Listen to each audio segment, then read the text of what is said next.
In today's video, I'm going to teach you how to encrypt email messages in Outlook. If you ever need to protect sensitive information in an email, Outlook makes it straightforward with built-in encryption options.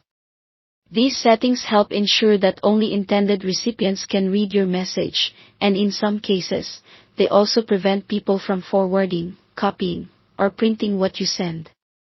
Start by opening Classic Outlook and creating a new email.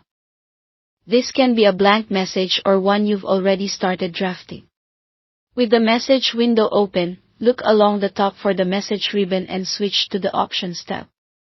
This tab contains tools that control how your message is delivered and protected. In the Options tab, select the Encrypt button, which looks like a small padlock. When you click it, Outlook will show you encryption choices.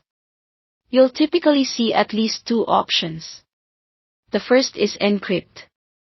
This option encrypts the contents of your message so they're protected in transit and at rest.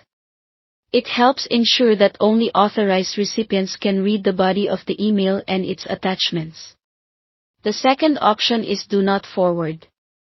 This also encrypts your message, but goes a step further by restricting what recipients can do. With Do Not Forward applied, recipients can read the message, but they can't forward it, print it, or copy text out of it. This is a great choice when you want to keep information from spreading beyond the people you directly addressed. Choose the option that best fits your situation. If you're sharing general sensitive information, Encrypt is usually enough. If you need to keep the message tightly controlled, Do Not Forward adds that extra layer of protection.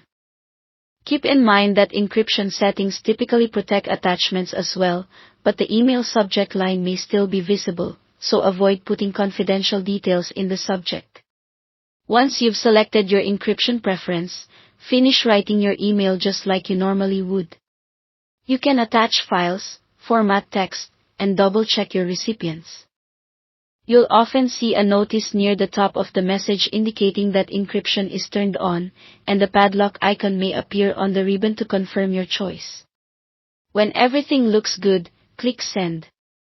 Your recipients may be asked to sign in or verify their identity to read the encrypted message, and those who receive a Do Not Forward message won't be able to forward, print, or copy it.